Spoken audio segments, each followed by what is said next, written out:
good vibrations. Okay, welcome to another episode. This one I'm titling Resistance Strategies, for reasons that will become clear. I'm doing this one out of a sense of obligation, really. My conscience has been kind of poking me in the ribs for a while and telling me that I need to do a show of this nature. So this is a duty, really, to creation, I guess, to just do something that needs to be done. Talking about how those of us that have become aware of how humanity is being controlled and manipulated and enslaved can, as far as it's in our power, put obstacles in the path of the control system and make life difficult for them, and find ways to unplug and cease to participate as far as it's in our power to do so. So I wanted to discuss some ideas along those lines in the show today, and I figured it would be best to do it in the form of a roundtable discussion. I did one of these last year with 3 guests, so the idea was to do the same thing today. So on the line right now, I've got, first off, a first-time guest. He's a guy that I've caught speaking at a number of events, including Free Your Mind and Anarchapulco. We've never linked before, but it's great to have Derrick Broze of the Conscious Resistance Network on. Hey, Derrick, welcome on, brother. Hey, thanks for having me, Mark. No worries. And possible future mayor of Houston, is that still on the cards? Well, I didn't make it. It was the election was in November, but yeah, we did. I did run for mayor of Houston on a lot of the ideas we're going to talk about today. Oh, damn. Yeah, that's highly relevant to what we will be talking about.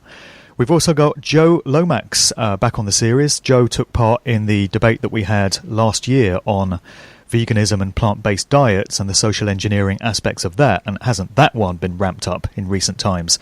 So great to have Jo back on. Welcome. Hi, glad to be back. Thanks for inviting me on again. No worries. We're also hopefully having Matt Landman join the call, who is a well-known 5G and geo-engineering activist and speaker. He's been a previous guest. He's not here right now, but we'll hopefully bring him on in due course. So, yeah, as I say, I felt responsibility to put this one out and discuss some solutions and such. I thought it might be good, just before we get into those strategies, though, just to keep things topical, to talk very briefly about the current situation with the wildfires that are raging in Australia and California, because this ties into the idea of extricating yourself from the system, looking at ways in which, it's being used against us. From evidence that is available, it does seem to me as if these events in both Australia and California have been deliberately started. And they seem to be happening in tandem with the United Nations Agenda 2030 program of herding people off of rural land into futuristic smart cities and having everyone live in what is now being termed human settlement zones. We also have these high-speed rail networks that are said to be coming in, linking many of these smart cities, and lots of people have been suggesting that these fires could have been started by directed energy weaponry, which very much does exist. I just wondered if either of you had any thoughts or observations on this. Maybe we could start with you, Derrick. Yeah, so I'm watching from the outside over here in the United States, and of course it's just been horrible to see the amount of people that are being affected. I actually did an interview with a buddy from Melbourne yesterday, and he was kind of giving me some background on how they're dealing with it and just how communities are coming together. So despite all the kind of horrendous aspects of it, there are people coming together. But what you're pointing to, I think, is the sort of deeper issue of, well, what's the truth of what's causing these things? Because it's great that people come together to support each other when they happen. It's great that there's attention being put on it. But if we don't really understand the true cause of it, then we're not really getting, we're not going to really advance very far. So I do think it's important for us to dissect that. I personally haven't got into it. I will say, as far as relating it to something going on or that happened in the United States, some of you may remember that about a year ago, and even really just the past couple of years, there have been droughts in California, and there are wildfires raging through California last summer and the summer before, and there definitely were some, telltale signs that this might not have been as random as people believed over here in California, and there were some different reports coming out about the potential for directed energy weapons over there. Again, I haven't personally looked into it myself, but as you said, we know this technology exists, and we also know that the desire to push people towards the smart cities and get them into controlled zones basically is a reality. So I remain open to to the evidence about it, because I do think we need to be skeptical about these causes. And we also, the more you start waking up to the world, you start realizing that there's not so much of our world that isn't scripted and put in front of us for one reason or another. It's like so many Hollywood movies of previous decades seem to be coming true by the day. Thinking back to the likes of Soylent Green, we mentioned this one in our vegan Roundtable, Jo. That film came out in 1973. It was actually set in 2022, just 2 years from now. And aside from the food and nutrition aspect of it, you've got a bunch of people there living in these human settlement zones, all stacked on top of each other because there's scarcity in the land and people can't live in rural areas anymore. And how many other dystopian, futuristic movies have portrayed scenarios such as this? Any thoughts to add there, Jo? Yeah, I think for me it's like your introduction to it is basically what I've looked at. So if we look at the directed energy weapons, what makes people think that? People have been actually videoing the after effects of where the fires and the types of fires and the damage done to vehicles and wooden areas not burn and lasers being photographed and videoed in the sky. So and the sort of this is consistent in both California and in Australia. And also there's just the coincidence, in inverted commas, that both of the areas seem to fit with the high-speed train plans of Agenda 2021/2030. And so when you look at that, in addition to the water, so for example in Australia there's talks of all the water being sold off to foreign companies and not being utilised to put these fires out. So when you look at those statistics and facts, surely the media, if it was an honest mainstream media, would just be looking at that and questioning that. If somebody is a layperson like me can look at it and think there's something strange about it, and the fact that it's going on in 2 continents and in alignment with the plans for Agenda 2030, there's just something that doesn't fit. And all this comes right off the back of all this Greta Thunberg business just a few months ago, where she was addressing the United Nations and saying we don't have much time left and climate change is very real. And lo and behold, wouldn't you know it, these disasters occur and it's all being pinned on global warming in inverted commas. So it really has come at a very convenient time for certain parties. Yeah, and if you look at the people apparently starting the fires, and it's got nothing to do with climate change. And again, another thing to question is it used to call it global warming, but now the planet's actually cooling. They've called it climate change instead. Exactly. All right then. Well, these subjects are very much a good example of the sort of stuff that we're up against. And, these are pretty major obstacles compared to things that have been done to us in the past. So that brings us around to this idea of finding solutions. And, it's very easy to identify these threats. I certainly myself put out many shows talking about the different strategies and tactics that are being used against us from a social engineering perspective and, other more serious stuff. But people really do get stuck on where to turn when it comes to solutions. And I often question, what value there is to what I do in just putting out these shows. How much value really is there in me just telling people of the many ways in which we're being screwed if there's nothing we can do about it? I often feel like I'm just not doing enough personally.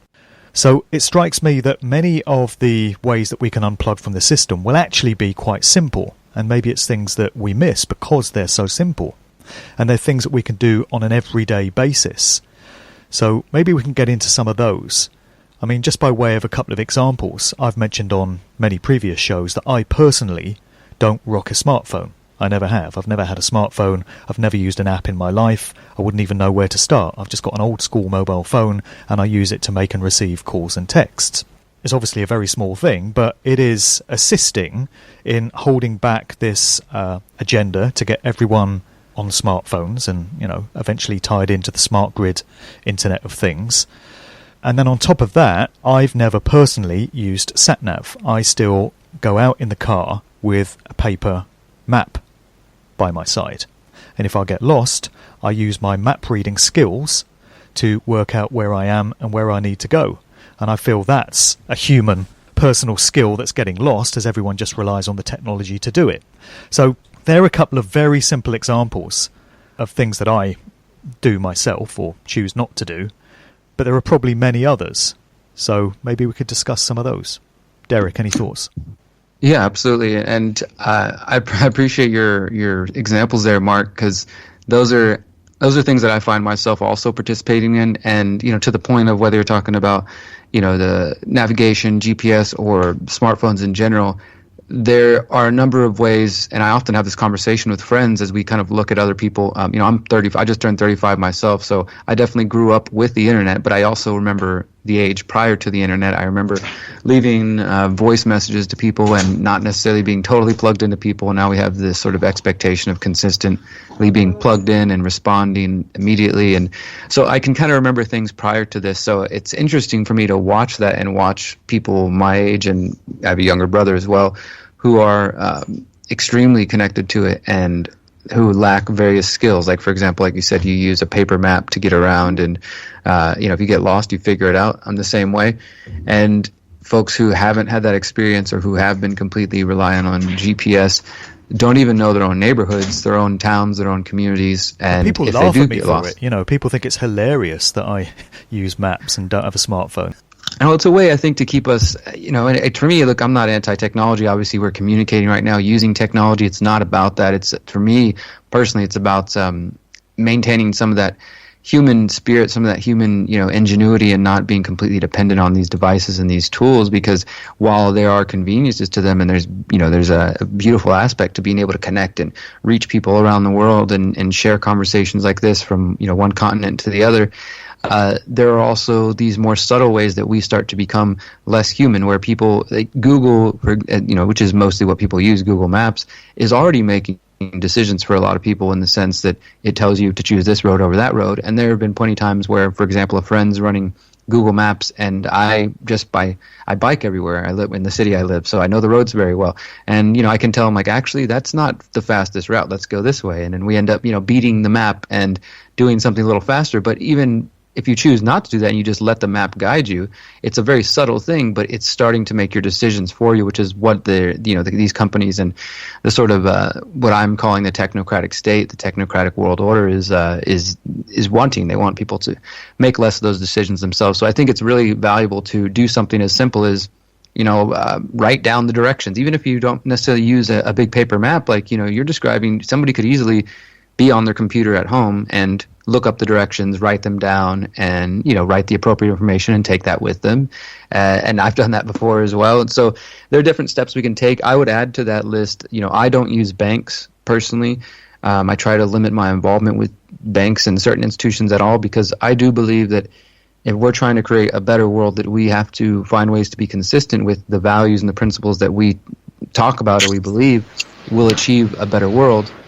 And our actions, we can't just be, let's say, for example, making podcasts or going on YouTube and claiming various things and saying, these institutions are harming our world, these, banks are controlling the economic system, et cetera, but then turn around and make use of them. That's just my personal view. It's not a judgment on anybody else, but I've tried to limit my involvement with the institutions that I believe are contributing to the problems I see in the world. So I would add to that, like, limiting my use of banks and working with them, not only because the central banking system, most of the global banks that we use, whether you live in the UK, the US, Australia, what have you, are a part of that same central banking fiat control system.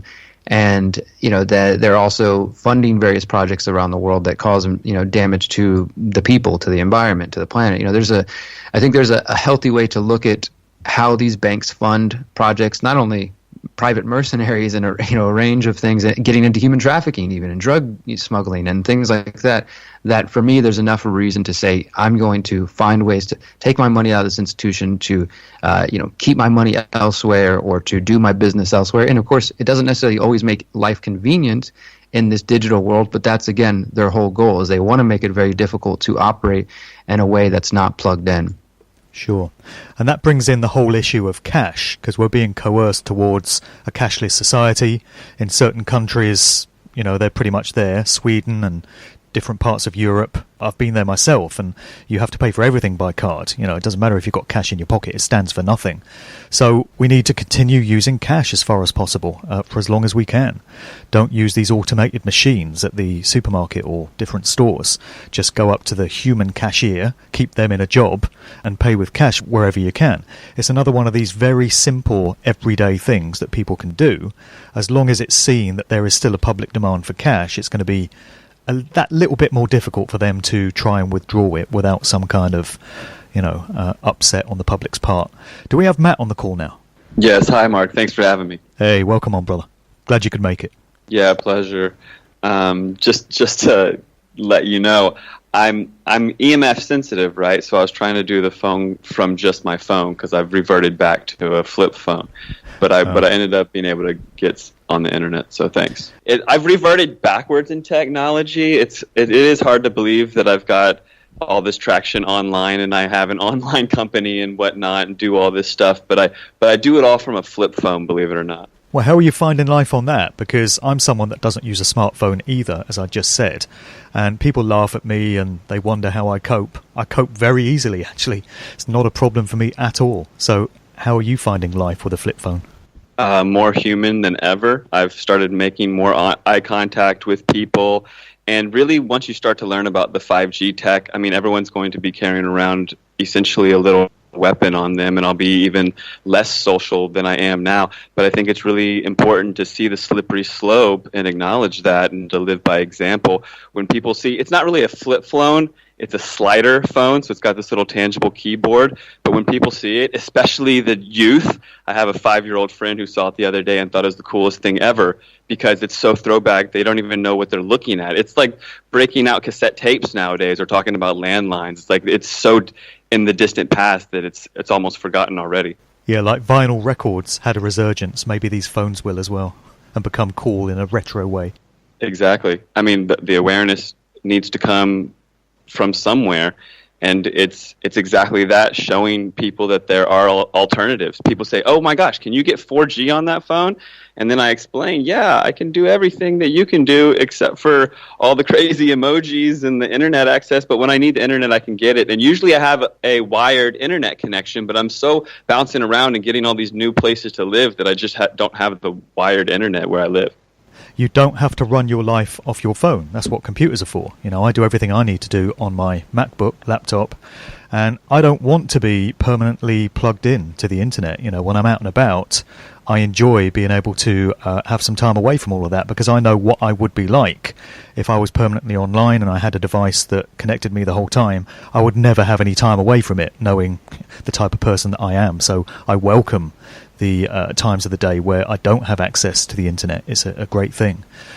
Jo, did you have any observations there on simple things that people can do on an everyday basis to unplug? Yeah, I did, and I'm the same as Derrick, really. I'm utilising them on a daily basis and very aware of my thoughts are the same as yours.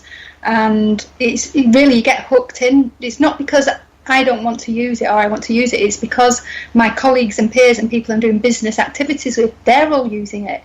So it'd be ideal if I can find some way of doing it and still interacting with other people who are doing the projects that I'm working on.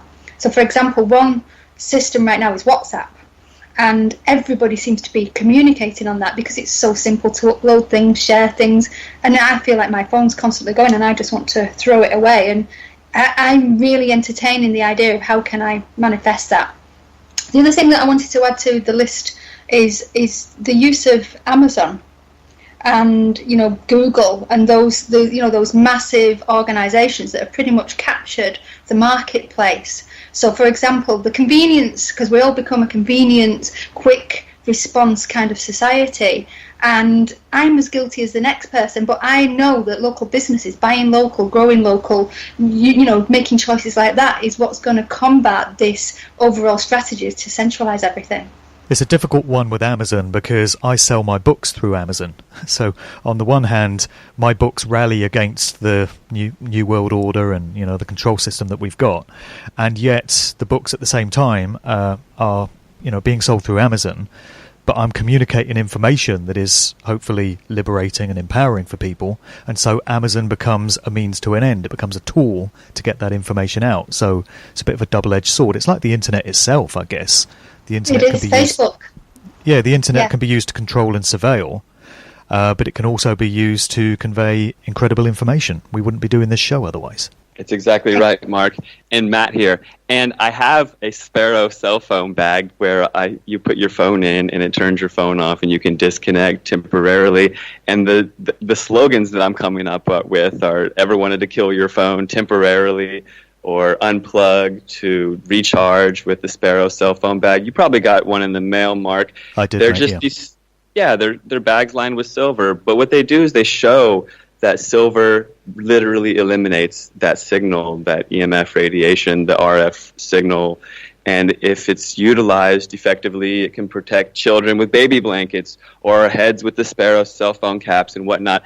And back to the Amazon, it's unreal, right? We have to work in these systems, but we're also anti these systems. I'm talking about having a flip phone, but I've got 50,000 followers on Facebook, right? So I do put in my time, but I find a balance. I even find time where I'm away from my phone, and then times when I'm on my phone, and I'll actually not bring my phone when I'm doing my internet time, because it's all about finding these ratios, because we're beings of nature, right? And the more that we're immersed in technology, the less we can get grounded and really find that clarity and whatnot. And yes, WhatsApp is blowing up. Everybody wants to be on WhatsApp. So I got myself a smartphone, right? But I only use it for Instagram and certain things, and I literally hide it away the rest of the time, again, just to kind of get away from it all. Another example, I don't know if you all have this over there, but Whole Foods, right? I curse Whole Foods. Well, they're owned by Amazon. But then when I'm in a city somewhere and there's no option, I'm very thankful that they have those organic options, that they even exist. So it's this balance of good and evil, of duality. I'm thankful and hateful, and I don't want to support, and I do. And the Amazon thing, I'm so on the edge of putting my products on Amazon. I don't want to, but then I'll reach this massive audience. And yeah, they're going to take a lot of money from me when I'm selling my EMF shirts and hoodies and baby blankets, and I've got maternity aprons already right now and all this. But then I'm reaching that broader audience, like you said, Mark. But we do need to show our support for the smaller people out there. I live in Humboldt County in Northern California, and last night there was a Humboldt currency exchange where there's enough farmers and there's so many entrepreneurs around here where we can interact with our own fiat currency and not even support the US dollar. But in some places we absolutely have to. What are we going to do? We can't not.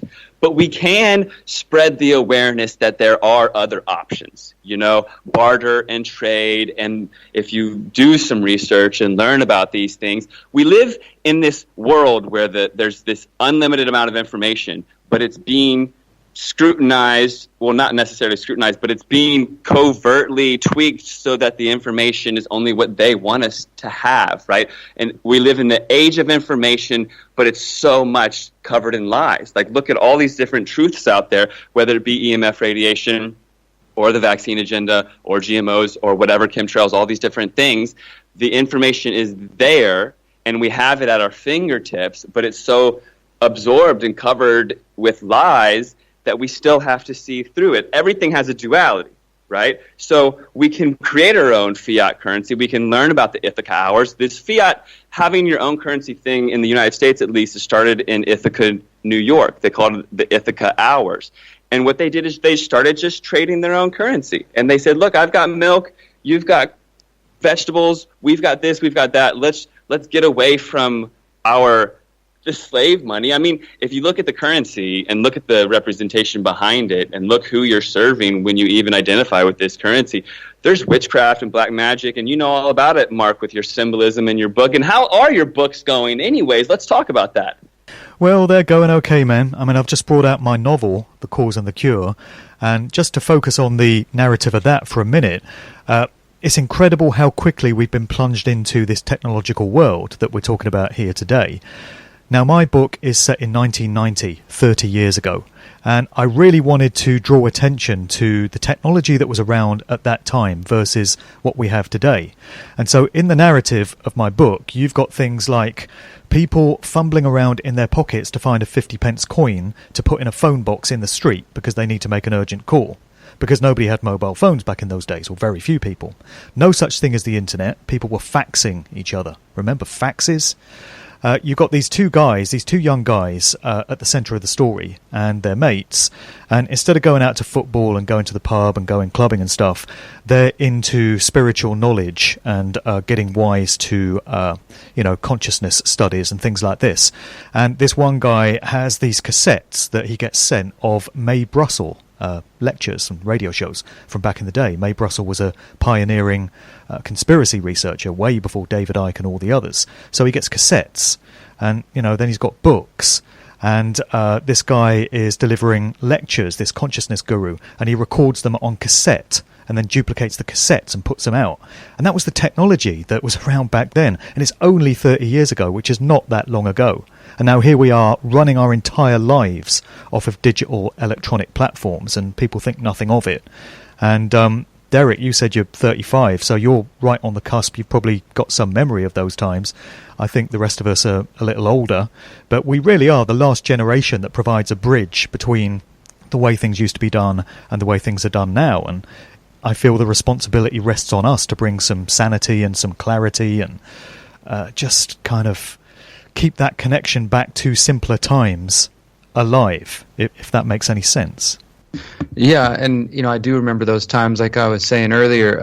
I definitely remember growing up where, if your friend gave you a phone call at the house, for one, it was a landline, so it wasn't anything wireless, even before the wireless home phones, and you left somebody a voicemail or on the answering machine is what we used to call it, and you got back to them, and maybe it was a couple days later, it wasn't a couple minutes later. So I do think, a lot of the points that everybody's touched on are important as far as just questioning the ways that we interact with technology. I want to say what's up, Matt, because I don't think we've officially met, but I've had lots of people tell me about your work and kind of compare our work, and I think we're working in similar fields, so it's nice to be on this call and with both you and Joe and Mark, so I appreciate everything you guys all do. Just wanted to make a note of that. But I also want to say, Mark, I have two projects that are coming out later this month that I think are really integral to this conversation. One of them is, one's a book and the other is a documentary, but they're both kind of intersecting with what we're talking about today. The book is called How to Opt Out of the Technocratic State, and it's basically the how-to, the solutions, what we're covering today, of how to rethink the way we interact with technology, how to be more skeptical of that, and also to put the kind of impetus on the individual, because ultimately there is a large part of this that does have to do with how we choose, because at this point the technology is not completely mandatory. I mean, it's mandatory in parts of China, it's becoming mandatory in France, and some parts of Australia and elsewhere, and I think we know it's going to be mandatory eventually. Biometrics, facial recognition, 5G, these kinds of things.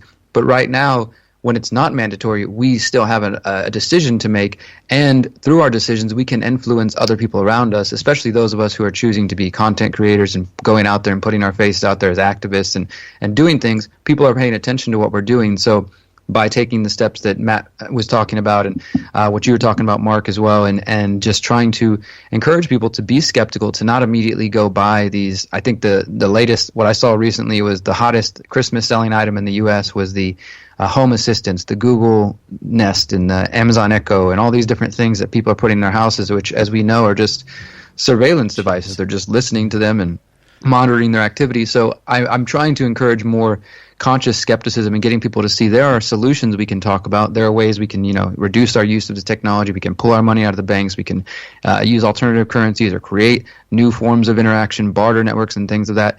And those are things that are still within our control. There are some pieces of the puzzle that aren't in our hands anymore, but while we still have some layer of control and influence, I think we need to really maximize that as well. And the other thing is the documentary I'm working on is specifically related to 5G, and it's called the 5G Trojan Horse, and both of them will be out by the end of this month. And it looks at not only the push for 5G as far as looking at the concerns of 5G and the concerns of EMFs in general, but also looking at the global agenda to push 5G, because there are definitely organizations and people with names and faces that we can point to and say these individuals have helped promote this, and they're calling it the global race to 5G, which is a completely manufactured theme that has been created by the telecom industry, especially in the United States, but abroad as well. And as you guys mentioned earlier, that is in line with the UN Agenda 2030 Smart City Plan. And so where I'm at here in Houston, which is the fourth largest city in the country, in the United States, we were the first test city for 5G. Back in 2018, summer 2018, the mayor, which is the guy that I ran against, that I was trying to defeat, he partnered with Verizon and Microsoft and announced, he was turning Houston into a smart city, and we were going to be the first in the country, and all this sort of hometown pride BS about it. And he then signed a deal with Verizon. They brought the head of Verizon out here, and they installed 5G into this young couple's home, and they did a big press thing about how the world's first 5G customer. And I went there, and I questioned the CEO of Verizon, and I questioned the mayor, both about the surveillance concerns, privacy concerns, health concerns, loss of local power, just the corporate aspect of it. And neither one of them claimed to have any awareness and had no idea what I was talking about. And so I've been very prominently researching 5G and confronting the city council out here and confronting the various local political bodies about this. And in fact, part of that agenda that is being promoted by the telecoms, specifically in the U.S., and I'm sure there's similar organizations in the U.K. and elsewhere, it's called the CTIA, the Cellular Telephone Internet Association, and it is funded by Sprint and funded by Verizon and all the telecoms, and they've started this a process of giving out awards, what they call 5G Wireless Champion Awards. And so the mayor of Houston, where I'm at, and several other mayors in the United States were given this award specifically because they helped remove restrictions, regulations, etc., to make it very easy for the telecoms to come push 5G on people.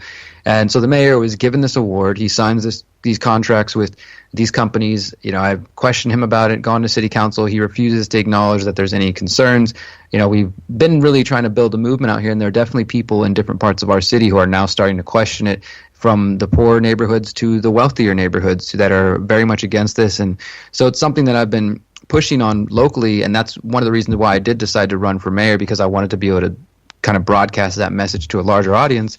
And through that campaign, I realized that there are quite a bit of people, more than I thought at least, who are concerned not only about 5G, but the digital surveillance. And in a big city like Houston, we've got facial recognition at the airport now. We've got hundreds or thousands of cameras lined around every corner of downtown, and we got what they call a real-time crime center, which is just basically a 24-hour manned station where they can see and hear everything going all around the city. And so surveillance and all those aspects, not even to mention the health concerns about 5G and the smart grid, are a very real concern to people out here. And I'm just hoping that there can be some sort of shift in the way we use technology. And I think ultimately, and this is just my perspective, and I'll kind of leave it here, I think ultimately we are seeing the splitting off of two different, like the fracturing of society, I guess you could say. Those who choose to fully embrace the technology and who will choose to embrace the technocratic control system, as well as, transhumanism, things of that sort. And those who are more skeptical and who reject it. And I think that the only way that there will be a way to survive going forward is people are going to have to accept that at some point you're going to have to say no. You're going to have a choice. Do you want to be forced into this biometric control system? Do you want to be forced to get a chip in your hand? Do you want to be forced to submit to 5G? Or are you going to consciously say, no, me and my family are going to do something else? And I think those of us who are being skeptical and who are pushing against these things are going to essentially have to form communities that can continue to operate together. Because when you bring the social credit scheme into this whole conversation, that changes things to a new level, where it's not just that you're opting out, it's that they're going to penalize you for opting out. They're going to make it very difficult for you to even survive. As we were saying earlier, it's kind of already become that way with smartphones. It's very difficult for people, but it is possible. But they want it to be where it's so difficult to survive without being a part of this smart grid that you just submit and you're like, well, I might as well. Everybody else is doing it. It's so much easier. It's convenient, et cetera, et cetera. And not only that, but you'll be penalized if you don't participate. So I think the future is going to have to be the coming together of people around the world who are opting out of these systems, and that we're going to end up seeing two different aspects of society, those who completely accept it and those who choose to opt out in various ways. Yeah. Don't you just wish sometimes that there was an island somewhere that those of us that are awake and aware to such things and don't wish to participate in them could go and live and just leave everyone else to it? I know that's never going to happen, but I'm sure we all think about that from time to time. The book and the documentary sound great, Derrick. Looking forward to those, and I'll put a mention of those in the show notes. Maybe we can put some links into where people can go to get those. Sure. Matt, I think I do. You've been in and out of courts and meetings and all sorts regarding 5G, trying to bring awareness of that and roll the whole strategy back as far as possible. Have there been any successes in throwing a spanner in the works of 5G and getting its progress thwarted?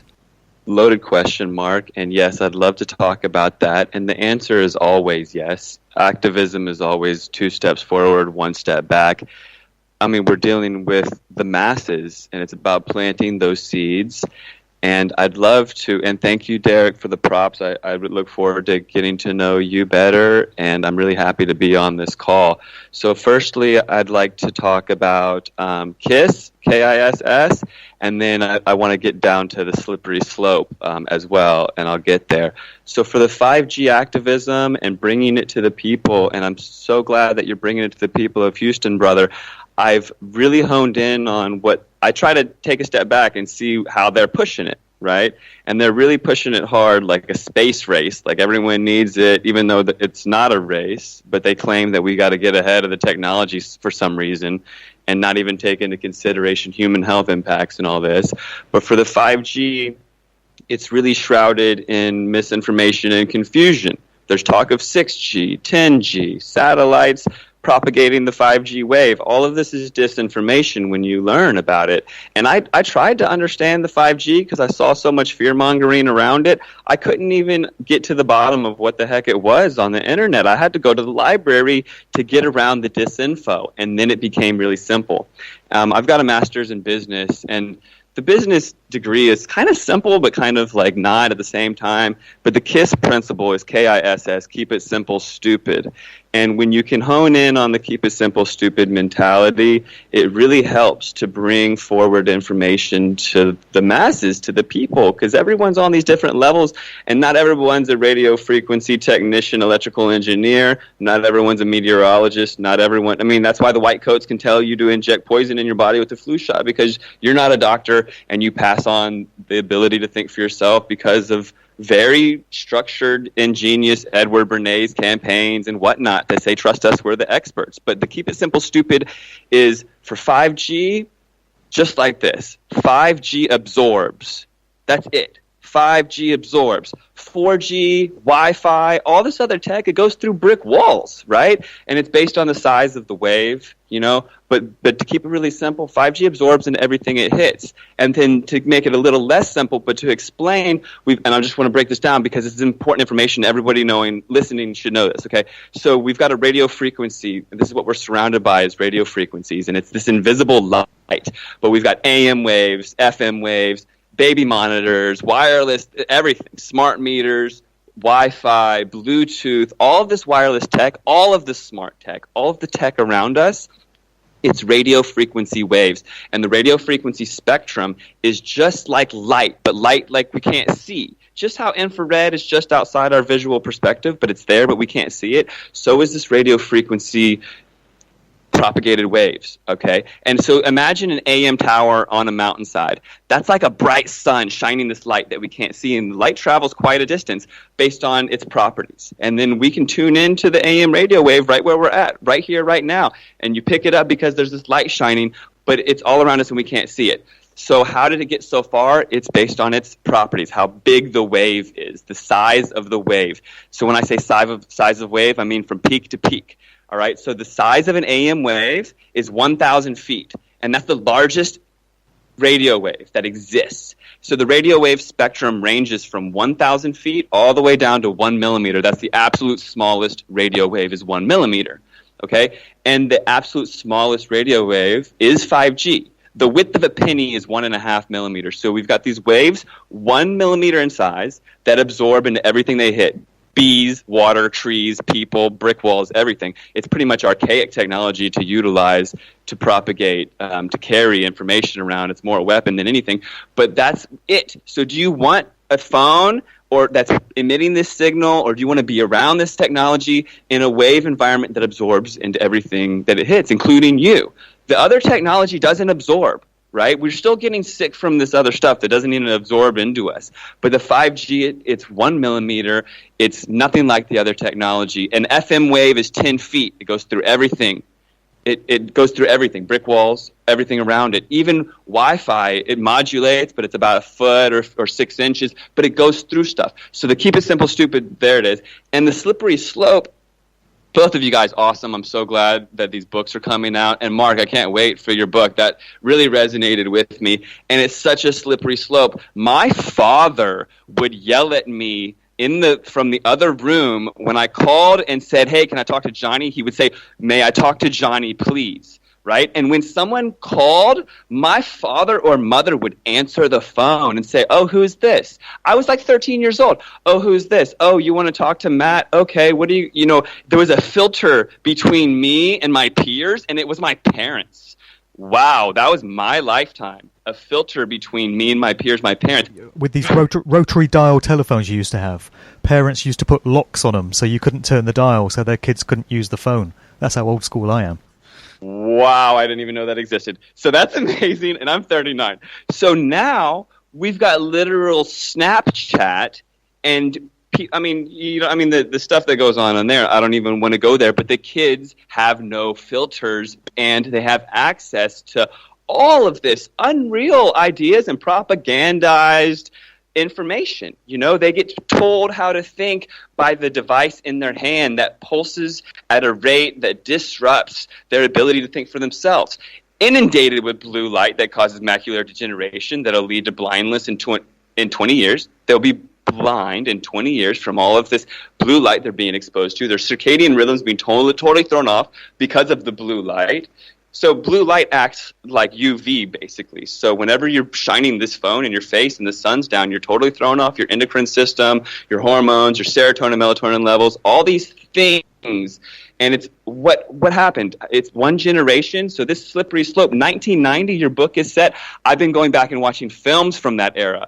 I watched 1990 Total Recall, and I watched 1990 A Handmaid's Tale. A Handmaid's Tale, this film is unreal. All of a sudden, no one can have children, and the only commodity is fertility. So the few women that can reproduce are taken, and there's FEMA camps.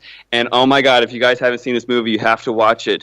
A rogue state has happened in the United States, and they've put up walls between all the countries, and we've become this rogue, crazy, evangelical kind of state, and we just commoditize fertility in women, and there's a literal black Illuminati triangle flag that is in every single scene, and it gets really weird and satanic, and it's a 5G dystopian future because children born and raised in a 5G environment won't be able to reproduce. So it's this weird push towards transhumanism, an incredible slippery slope.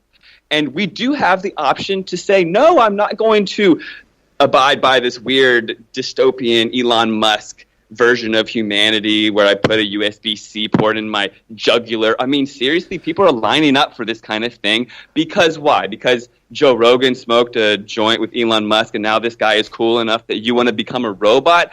Don't buy the propaganda. Take a step back and think for yourself. Hold that thought a second, brother. I'll come back to you on all of that as we get into the solutionary aspect of it. I just want to go to Derrick, because I know you said you had to dive off, mate. So, because we've almost done an hour. I did want to get into a subject area that Matt mentioned a while back, which is that of barter, trade, cooperative societies, voluntarism. People conducting business with each other and just cooperating with each other outside of organised society and the fiat banking system, and finding ways of subsisting on independent terms. And this, of course, is the basis of events like Anarchapulco and Anarchadelphia and the sort of stuff that they discuss. I know those events have their issues. We won't go into those today. But in terms of the sort of stuff that gets discussed there, I know that that's something you've talked about, Derrick. So just before we cut you loose, I just wonder if you've got any contributions you want to make there in terms of how people can get involved in this sort of thing, voluntarism and just cooperating with each other, barter and trade and all this sort of stuff. Yeah, absolutely. I appreciate that, Mark. So, I come at this from a couple different angles. For one, obviously as an activist and as somebody who cares about these issues, I'm going to city council, going on the streets, trying to educate myself, but also coming, and as a journalist, writing articles, writing books and doing documentaries. But then also from the philosophical standpoint, I think that there's important things that we can kind of pull from that area. And so I do consider myself to be a voluntarist and anarchist. I think voluntarist is probably the more specific term, because I believe in a society where all interactions can be voluntary and free of coercion, force, and violence. And so as I've gone down that path, I have pursued, of course, solutions. From the very beginning, it was always I don't want to talk about something unless I can bring some sort of solution to the people and discuss that. And along the way, I discovered the philosophy, the theory of counter-economics, and it's something that I've focused my work on for a number of years, and 2 of my books have focused heavily on it. And the book I mentioned now, the most recent one, is called How to Opt Out of the Technocratic State, but the sort of the solution, the how-to, is counter-economics. And briefly, without diving too deep, and of course I recommend anybody who does want to learn more about this topic, they can go to my YouTube channel, The Conscious Resistance, and I have a whole playlist on these videos where I get much more in detail. But I mean, it's a simple idea. The idea is essentially that if there is a system, a institution, a law that doesn't align with your values and your principles, which my principles are, again, want to create relationships in a world that is free from force and coercion and violence. If there are systems that don't align with that, you find ways to opt out of them. So earlier I was talking about the banking system. That is essentially a counter-economic step. Mark choosing to opt out of smartphones because they don't align with your values and what you want to see. That's also could be considered a counter-economic action. And it goes from everything from things that are that the state would consider outright illegal. Say, for example, cannabis. Cannabis is considered to be illegal in some places. At least where I'm at in Texas, it still is. And so somebody who chooses to say do their business that way, and they exchange cannabis in exchange for barter or for cash or something like that. There's no violence involved in that exchange. There's no coercion involved. It's just 2 individuals voluntarily exchanging. To me, I see nothing wrong with that in any form.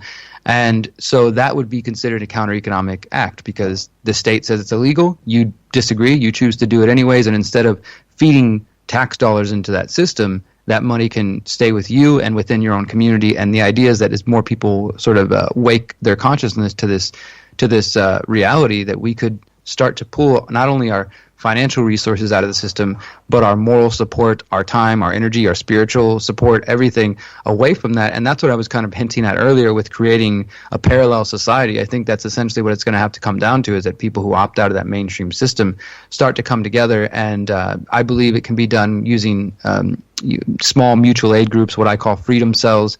I've built help put a website together, the Freedom Cell Network. It's just freedomcells, CELLS.org, that allows people to connect with other people within 10 miles, 50 miles, 100 miles, to form not only digital groups, but to connect face-to-face, to start coming together and say, hey, how would we handle a weather emergency? How would we handle alternative currency? How are we going to handle this growing 5G threat, this smart city threat? And coming together and forming these small decentralized groups, but that can also, as we're doing here today, connect around the world, and not so that we can take over and become the new masters or anything of that, but so that we can create the world that we want to live while also encouraging others to pull out and opt out of that system. And so, there's a lot more into it, but essentially that's what it comes down to. It's a very basic idea. If something doesn't align with your values and is not contributing to the world you want to see, then don't participate. So as I mentioned, I don't use banks. I try to limit my use of, or my involvement with the tax system. I've been warned about being careful about what I say in that regard, but quite simply, taxes fund war in the United States. They fund the United States empire, and that's something that I haven't been able to support for a decade, and I decided to stop participating in that system. So I find ways to live my life in a way that is as in line with my values as possible. Now, as both Joe and Matt mentioned earlier, that's not always easy. For the mayoral campaign, I had a pretty big following on Facebook years ago, but I was realizing that not only was that tool I don't like the company, I don't like the practices, but it was also becoming a spiritual drain for me. I could just feel it sucking the life out of me. And then plus we have evidence of it, studies showing that Facebook can lead to depression and envy and all these kinds of things. So I decided to leave. But when I decided to run for mayor, it's like, well, I can't really run for office if I don't even have a Facebook. That's, unfortunately, that's just kind of where we're at now. And so I turned a Facebook account on and, created a page for my campaign, and I'm going to be shutting that down at the end of the month. But the point is, I made a compromise to try to reach people. So it's already becoming difficult for us to live 100% in line with our values and still interact with people, especially if our goals are to reach people and to, keep growing these ideas. Because we could just go off, like you said, Mark, and find that island or find the community in the woods or whatever and do our own thing, but then we wouldn't be reaching more people and we wouldn't be growing these ideas. So there is compromises that each of us have to make as an individual, but I think that there is a a way to go about it. And I've kind of put this into what I'm calling the freedom formula, and this is in my book. And I think it just comes down to first identifying what your desired level of freedom is. So what do you want to do in your life? What does that look like? And you add that with what is your willingness to make quote-unquote sacrifices or changes in your life, and that will give you your actual experience of freedom. So identify what you're looking for. Okay, I want to be free from 5G. I want to be free from smartphones. I don't want to be plugged in, or X, Y, and Z, whatever your goals are. Okay, but what are you actually willing to do? Well, I'm not so willing to give up that Facebook page. I'm not willing to give up the bank, or I can't, depending on your circumstances. Those two things combined are going to equal what your actual experience of freedom in the world will be. So I think trying to think about it in that way and get people to see that in practical terms might be helpful for them to see that it doesn't have to be big and overwhelming. You don't go from 0 to 100 overnight. You start making small changes. Okay, well, I'm going to rewire my house. I'm going to start using wireless less, or I'm going to start limiting my use of the social media and these different tools, and just whatever it may look like based on your individual goals. But yeah, so I think that counter economics and generally the idea of opting out of these systems is going to be a way forward, and that's kind of where I'm focusing my work and my energy. Of course, still interacting and interfacing with the quote-unquote regular world while also trying to create the life that I want to live personally for my future and for my freedom and my family and my health, Sure. Thanks for all of that. I know you got to run, so we'll cut you loose, brother. And I know you've said that you limit your presence on the internet and such, but is there anywhere that you would like to direct people to any of your work, or any further ways of, getting into your information? Sure, absolutely, and thanks again, Mark, for having me on, and thanks to Joe and Matt for sharing everything that you guys do. My main place to find me is just my website, theconsciousresistance.com. I am still on YouTube. I mean, mainly what I've been doing lately is putting out videos. So I put videos out Monday through Friday. I also write articles for themindunleashed.com, so people can find my articles there or my videos there, and you can contact me at theconsciousresistance.com. But thank you, man. No worries. Thanks for coming on, brother. I'll come back to you shortly, Matt. I'm going to bat this one over to you, Joe, see what you think about this. Just picking up on some of what Derrick was saying there. So it's one thing to get like-minded people on board, and we all speak to, friends and associates that are pretty much on the same page as us. But the big question is, how do we get through to the masses in terms of what's being done to us and how we should be resisting it? Because they're going to drag the rest of us down with them if they don't wake up and get wise to what's going on and take steps to combat it. So we don't gain anything as a society overall.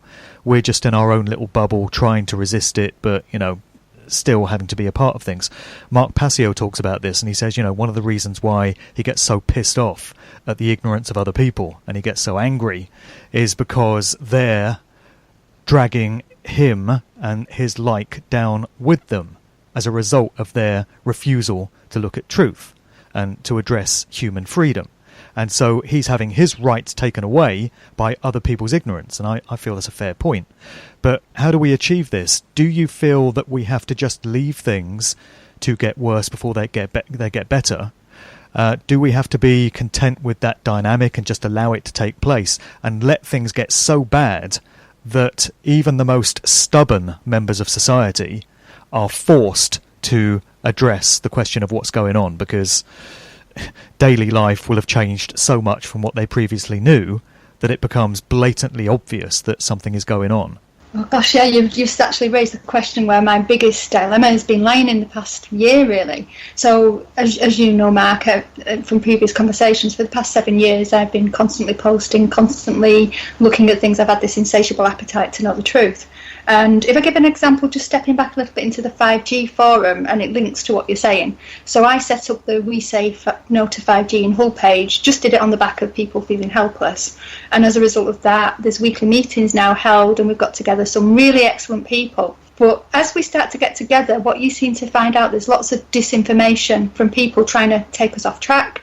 One of the things, that was mentioned before was that basically this disinformation, it's not simple. It's not keeping it simple, so people get confused, and there's an overwhelming feeling in just that arena that you can't do anything about it. And what I've been telling myself recently, using an example of Brexit, there was a point in time when I actually felt that even though I looked at what the centralisation of Europe meant and what Europe were trying to do to the UK and the platform they were using to roll out their agenda, I felt like there was nothing we could do about it. And even though I was aware of all these things, that a lot of people around me weren't aware. But what actually unfolded in the vote was there were more people making that decision from a different space than I actually appreciated. And even though they tried to hijack it on several occasions and tried to really, I think, squash the rising in consciousness, whether it's around Europe, whether it's around 5G, whatever it is, I've actually come to the conclusion that if we keep plugging away and if we stop saying that the bogeyman's going to get us and we collectively change our perceptions and believe that we can make a difference, and we do it by making the changes ourselves, like the things we've discussed today, and we do it by believing that the small groups and the knowledge that we start to share. And I think it's about keeping it simple, getting focused, and really starting to educate the population on, like, for example, 5G, the true thing that's going to impact their decision making. So, for example, health. It affects babies, it affects children, it affects us on a cellular level. As we've said, it's absorbed. It is extremely dangerous, and it's extremely foolish if you just look at the pure science of it to even consider not putting this on a moratorium until we can prove its safety. If we can keep plugging away and raising awareness on that, then people will start to say no. And a really great example is yesterday in New Jersey. They were trying to prevent people saying no to mandatory vaccines because of religious exemption. But when people started to gain an understanding of what that meant to them and their children, they stood up and they've actually pushed it back today. They didn't even vote on it. So I think there is hope, and it's just about keep raising awareness with smart people with true integrity. That's my view on that. Yeah. It seems to me that even if everything does look hopeless and it seems like everything is too far gone and it's become irreversible, we still carry the personal responsibility to do whatever we can, regardless of that. That's our obligation to truth, to creation.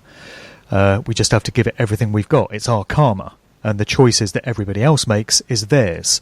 We just have to leave here knowing that we came down on the side of right action and we did all we could. Nobody can ask any more of us, really. Yeah, fully agree with that. Yeah. So, Matt, you were previously outlining some of the technologies involved in 5G and such, just in terms of how we can roll it back, how we can resist it. What sort of things were you looking to get onto there? Well, I think as activists, we offer the polarity in this unfortunate empire of lies. If we weren't here, it would just be this treasonous, lying, controlled media.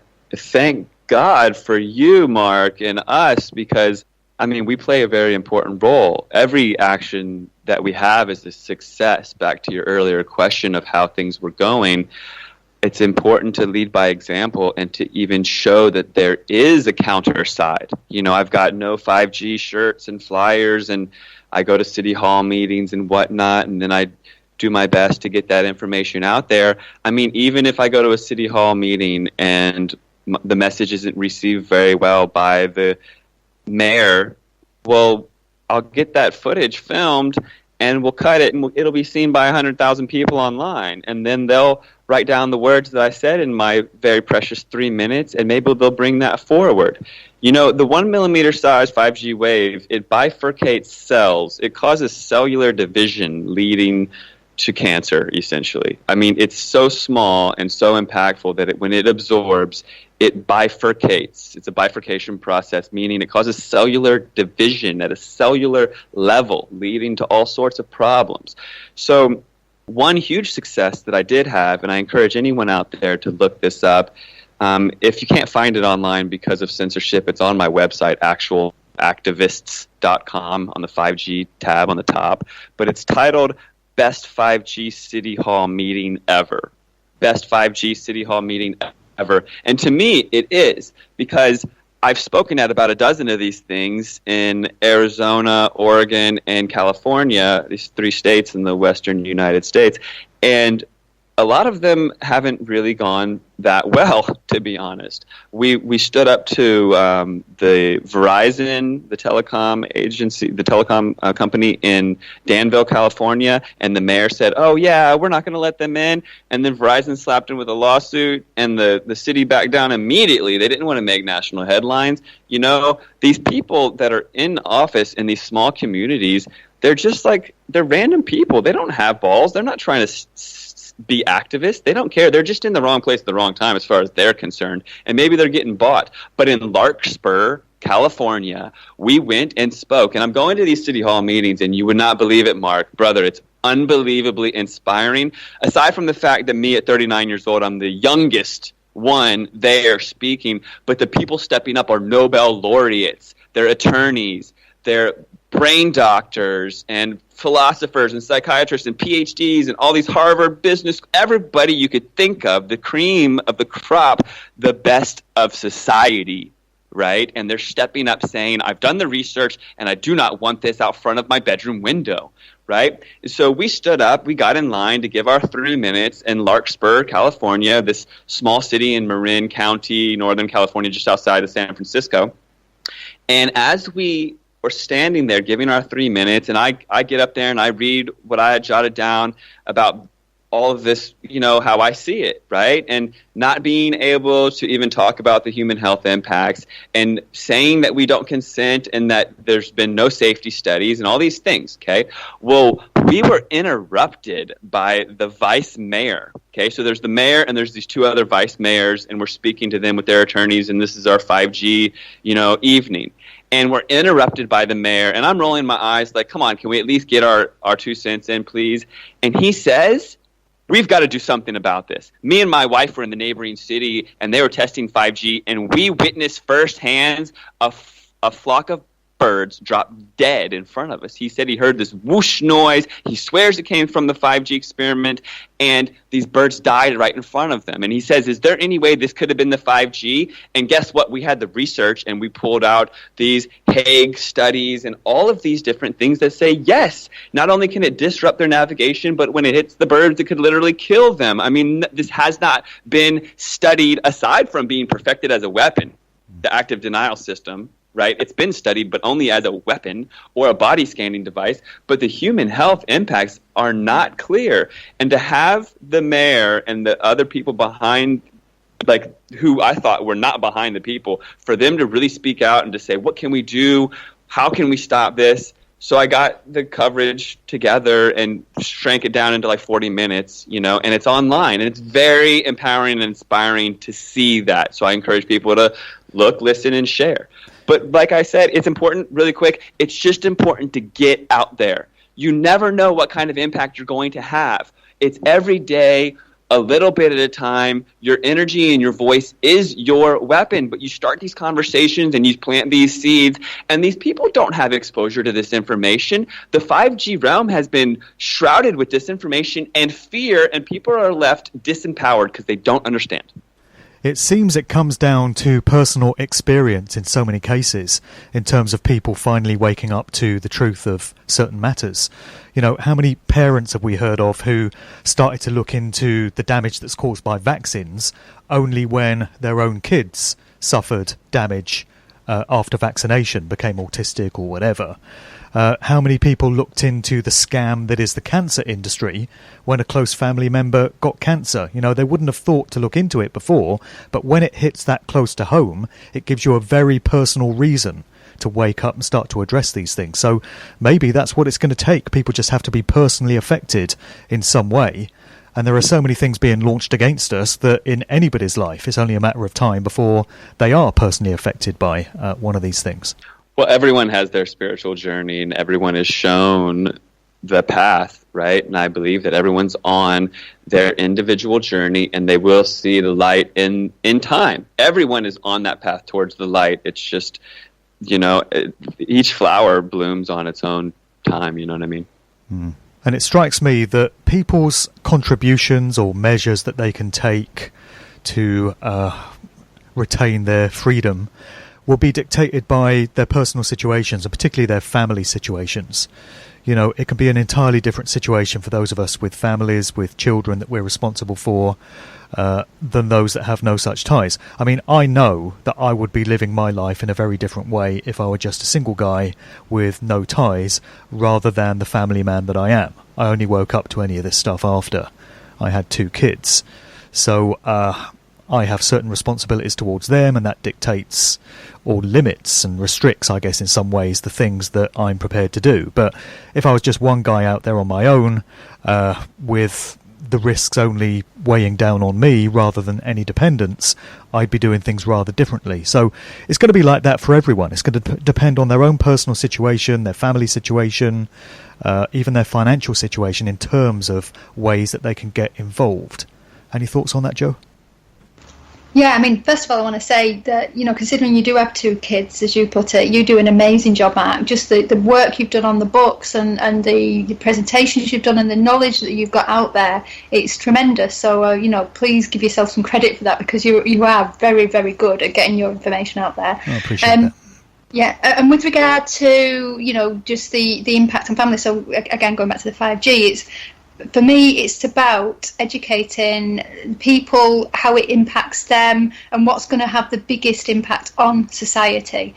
So if we go back to pure basic survival level, if people know it's going to damage their animals, their children, their loved ones, and we can get some credible evidence across to them. And just going back to what Matt said, I just want to sort of slightly go off on a tangent, but it's relevant, is I've been extremely excited at the number of experts from all different backgrounds, whether it's medical, whether it's scientific, that are actually standing up and saying, really calling out 5G for what it is. For example, on the group where I've been attending when I can get there, there's a microbiologist there, and he's actually looked at the impact of 5G and the waveform that Matt's described at a cellular level. He's a very gentle man, a very loving family man who puts it across in a very articulate way. And if we can get people like him and his expertise out there and start to educate people, therefore they can relate it to them personally based on their life situation.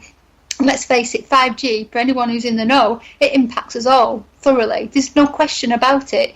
It's foolish not to look at the scientific studies on it. And in fact, it hasn't been studied thoroughly like it has, except as a weapon. And this, for me, if people can just make it relevant to them, there's something in that particular subject matter that it's relevant to all of us, to every single one of us. I think the message here is that we just don't give up, we just stay on the path.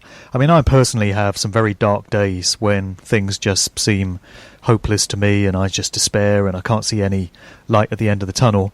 Not every day is like that, but, I guess we all have them. But you just got to stick with it, and as long as you realise that there are many, many other people on the same page as you and in the same situation as you, and if we all gave up, then where would we be then? We've all got to stay on the path in our own way, because the alternative is unthinkable. So we'll start to wrap up now, but Matt, any parting thoughts or any words that you would like to leave the listeners with? Well, I strive to be solutions-oriented. So when I first came into the chemtrail space, I wanted to make an inspiring documentary and then really talk about health and mineralization and getting your minerals up so you're not absorbing these toxins and not just leave people helpless and hopeless in fear. And in this EMF 5G space, I think it's really important to be proactive instead of reactive. Firstly, the 5G infrastructure requires so much that it's not here yet. The news, I even saw on the TV the other day that there's claims that it's already here. It's not. It's not even close. Wasn't it supposed to be all rolled out by 2020 from things we were being told a few years ago? Yes, exactly. And I even was told on the TV that T1 Mobile had it nationwide right now. But if you understand the 1 millimeter size wave and that it can only go 500 to 1,000 feet and that it needs everyone's phone and this Internet of Things propagating the wave in this phased array system with small cells every 500 feet, we don't have the infrastructure in yet. But they tell you it's here so that you give up. They tell you the satellites are propagating it and you can't do anything about it, so you give up. They tell you the 6G and the 7G is going to come so that you give up. There is no 6G, there is no 7G, there's nothing after the 1 millimeter size wave. There's nothing on the radio wave spectrum after that. It doesn't even make sense.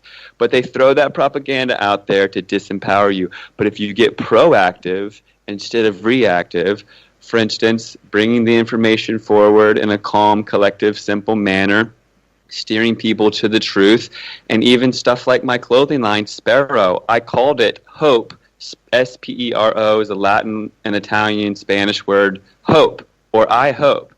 Please check it out at speroapparel.com, speroprotectionclothing.com. I'm now shipping to the UK. I just added like 30 countries where I'm shipping to. And it's the catchphrase is, wherever there's hope, there's always a silver lining. And everything Spero is lined with silver. Right now I've got caps, and I'm going to be putting the beanies up in a minute, and I've got men's underwear coming, and I'll have T-shirts, and I've got the cell phone pouches, and it just brings that awareness and is a proactive hope, not fear, based solution where it leaves you thinking, oh, I can actually do something about this. When we started talking about breakaway societies, and if you haven't heard of Damanhur, Damanhur in Italy, there are societies already breaking away and being sustained without having to do anything with the government, and we're going to get there, and we will have our little zones where we don't vaccinate and we don't have 5G, and we go back to the simple way of life, because this technocratic, technological de-evolution is not a life that I want to live. So I just want to leave people with this thought. We can do so much with baby steps towards big goals. Spiritual baby steps, physical, in the physical world baby steps, but you can do anything bringing that light and being that light, instead of living in this fear where they want us to control us. We can be solution-based, and there is a flip side to everything. Not all of it is this dystopian fear-based future that they want us to think is already here. There's a beautiful world out there. Just step into nature and get grounded and realize your true potential. Absolutely. And just again, the site that people can go to for the Spero clothing range and the phone accessories? It's the Spero, Spero, or Spero, protectionclothing.com. Also, please check out actualactivist.com and frankenskiesthemovie.com if you haven't seen my film Frankenskies, that I'm also working on a sequel for Frankenskies 2. But the film is a documentary on weather modification history, starts in 1922, and once you get 10 minutes into the film, it's self-evident that the weather is controlled, that rain can be created, and that this fire agenda, instead of creating windstorms on fires in Australia and California and all this, we can create rain on these fires. And this global warming conspiracy to push us into some dystopian future, it's all a problem, reaction, solution, Hegelian dialectic scenario where the lie is, it's so layered. But just please check out the film if you can, and speroprotectionclothing.com, please. Show your support, or just check it out. There's a lot of information on there, and you'll see that there's a solution, the silver line clothing, and soon actually there'll be steel line clothing as well. The thing is it's commonplace in Korea, China, Japan to protect yourself from this technology. And whereas they say that they're pushing the 5G over there, they're not. They're protecting themselves from the 4G, and we're just propagating this technology and saying that we need it immediately. Whereas over there are maternity aprons, millions of pregnant women in China protecting their pregnant bellies from the technology that already exists. But over here, the information is being so limited that we don't even think that it's a problem. We give it this fancy word, EMF, and then we go on living our lives. But it's cumulative, and it brings about harm in a slow and steady way, and education is key. Great. Thanks for your contribution today, brother. Joe, any parting thoughts? And also, what are you up to these days? Because I think you're taking a bit of a break from your shows at the moment, but you're still doing the EFT treatments? Yeah, so I mean, I've got so much going on, it's unbelievable. I've taken a back step on doing anything like on public platforms, except you inviting me on this show. With regard to the protective clothing, etc., I'm really interested in what you're doing there, Matt, because one of the projects that I'm involved in that we're manifesting through the universe is a wellness centre, and the wellness centre is going to be a retreat resort, and it's the idea is to have a one-stop shop for environmentally friendly, organic, ethical, safe, natural products. Going to be doing natural therapies, natural remedies. It's an off-grid location where we can... Awesome! So that's basically where my calling is, and I want to make us to get away from the system as much as possible, but at the moment is get the money to create it, then get off grid. So I want to sell and make it, first of all, educate people about all this stuff and give them a way of getting access to it easily. So one-stop shop for everything that is like leading them back to a natural way of life. Beautiful. I love it. And I would love to be involved. The way that I see Spero is a means to an end, to be able to bring about the financial abundance that we can act as actual activists and lead by example and set up things just like you're talking about. I love it. And hats off to you. Thank you. Yeah. So today's parting song title is Kate Bush and Peter Gabriel, Don't Give Up. Absolutely. So thanks to Derrick for taking part, and thanks to Matt and Jo also. I'm glad we did this show. I think there's a lot of value to it. I'm glad we got this one in the bag. So thanks a lot, guys, for being a part of it, and we'll catch you again soon. This is just for fun. Vibrations, I'm picking up vibrations, I'm picking up vibrations, I'm picking up